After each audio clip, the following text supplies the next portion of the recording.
Imagine por um momento. Você está vivendo uma vida comum, confortável, cercado pela família e pela rotina. De repente, uma voz, não audível, mas inconfundível, te chama para deixar tudo para trás, ir para um lugar desconhecido, sem mapa, sem garantias, apenas com uma promessa. Você arriscaria? E se essa chamada viesse de Deus? Essa é a história de um homem que disse sim a um chamado improvável. E ao fazer isso, ele se tornou o pai de uma nação que mudaria o mundo para sempre. Mas por quê? Por que Deus escolheria alguém assim? E o que isso nos revela sobre Jesus, o centro de toda a Bíblia? Este é o dia 2 da nossa jornada de 21 dias para conhecer Jesus através de toda a Bíblia.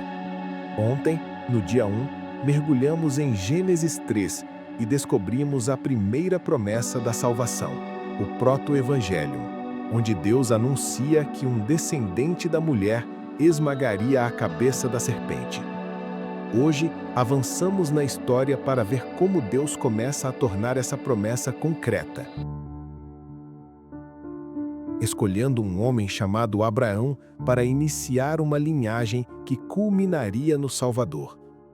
Vamos abrir as Escrituras e ver como cada peça se encaixa no grande plano de Deus? Para entendermos o chamado de Abraão, precisamos voltar ao mundo após o dilúvio. Gênesis capítulo 6 a 9 nos contam como Noé e sua família sobreviveram ao juízo de Deus sobre um mundo corrompido pelo pecado. Mas mesmo após o reinício, a humanidade não demora a se rebelar novamente. Em Gênesis 11, lemos sobre a Torre de Babel, uma construção ambiciosa onde os homens tentavam alcançar o céu por conta própria, desafiando Deus com sua arrogância. Como resposta, Deus confunde as línguas e espalha as nações pela terra. É nesse cenário de confusão e dispersão que Abraão entra em cena. Ele não era um profeta famoso ou um rei poderoso. Na verdade, quando o conhecemos, ele se chama Abrão e vive em Ur dos Caldeus, uma cidade próspera na Mesopotâmia, cheia de ídolos e comércio. Abrão tinha 75 anos, era casado com Sarai, que era estéril, e vivia com seu pai Tera e sua família estendida. Não havia nada de extraordinário nele, exceto que Deus o viu. Em um mundo onde as pessoas erguiam torres para si mesmas, Deus decide erguer uma nação para si mesmo. Vamos ao coração da passagem. Abra Gênesis capítulo 12, versículos 1 a 3 e ouça as palavras diretas de Deus a Abraão. O Senhor disse a Abraão: saia da sua terra, do meio dos seus parentes e da casa de seu pai, e vá para a terra que eu lhe mostrarei. Farei de você um grande povo e o abençoarei. Tornarei o seu nome famoso e você será uma bênção. Abençoarei os que abençoarem e amaldiçoarei os que o amaldiçoarem. E por meio de você, todos os povos da terra serão abençoados. Que chamado radical! Deus não dá detalhes, nem o nome da terra, nem um cronograma. Ele simplesmente diz, saia. E Abraão obedece. Nos versos 4 a 9, lemos que ele partiu com sua esposa, seu sobrinho Ló e todos os seus bens, viajando para Canaã. Lá, ele constrói altares e adora a Deus, mesmo em uma terra cheia de cananeus hostis. Mas observe as promessas: uma terra, uma descendência numerosa, um nome grande e, o mais importante, uma bênção para todas as nações através dele. Isso não era uma barganha, era uma aliança unilateral de graça. Deus não escolhe Abraão por mérito. Abraão veio de uma família idólatra, como Josué 24:2 nos lembra. Foi Deus quem iniciou tudo, soberanamente. E essa aliança seria confirmada mais tarde em Gênesis 15 e 17, com sinais como a circuncisão e a mudança de nome para Abraão, significando pai de muitas nações. Agora, a parte mais transformadora. como essa história aponta para Jesus? Lembre-se, estamos respondendo quem é Jesus através da Bíblia. Abraão não é apenas um patriarca, ele é uma ponte para o Messias. No Novo Testamento, Paulo explica isso perfeitamente em Gálatas 3:16. as promessas foram feitas a Abraão e ao seu descendente. Não diz "e aos descendentes", como se falando de muitos, mas ao seu descendente, referindo-se a um só, que é Cristo. Veja, a descendência prometida em Gênesis 12 não se refere apenas aos israelitas, mas no singular a Jesus Cristo. Todas as bênçãos prometidas a Abraão, terra, nação, nome, culminam nele.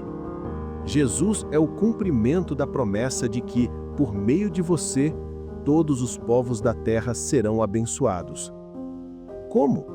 Através da cruz e da ressurreição. Jesus abre o caminho para que gentios e judeus sejam abençoados pela fé, como Abraão. Romanos 4:16. Ele deixou sua terra, como Jesus deixou o céu, ofereceu sacrifício, como veremos amanhã com Isaque, e sua obediência pela fé nos apontam para a obediência perfeita de Jesus. Em Mateus 1, a genealogia começa com Jesus Cristo, filho de Davi, filho de Abraão, mostrando que o Salvador veio dessa linhagem prometida. Quem é Jesus? Ele é o descendente de Abraão que traz bênção eterna para o mundo. Então, o que isso significa para você hoje? Primeiro, reflita: por que Deus escolheu Abraão? Não foi por força, riqueza ou perfeição, foi por graça soberana.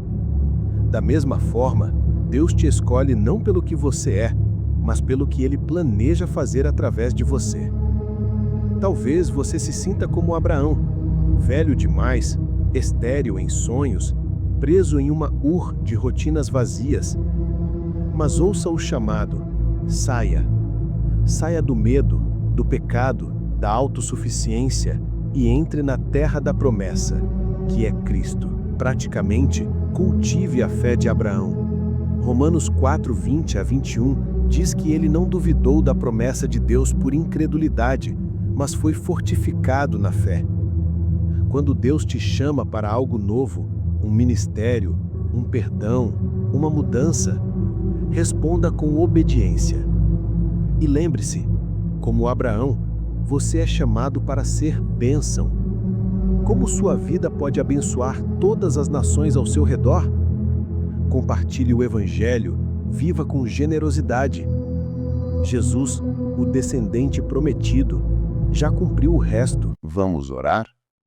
Pai Celestial, nós te louvamos porque o Senhor é o Deus das promessas infalíveis. Obrigado por chamar Abraão da escuridão para ser instrumento do seu plano e por nos chamar hoje para a mesma jornada de fé. Ajude-nos a responder como ele, saindo do comodismo para te seguir.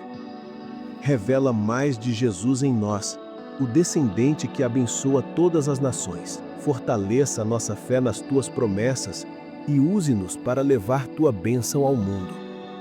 Em nome de Jesus, o cumprimento de toda a aliança. Amém. Que esta verdade sobre Abraão e Jesus fortaleça sua fé hoje. Amanhã, no dia 3, vamos ao momento mais dramático da vida de Abraão, o sacrifício de Isaque e como Deus proveu o cordeiro. Uma profecia viva sobre a cruz. Se esse episódio te tocou, compartilhe com alguém que precisa ouvir sobre o chamado de Deus. Inscreva-se para não perder nada dessa jornada. Fique na paz de Cristo e até amanhã.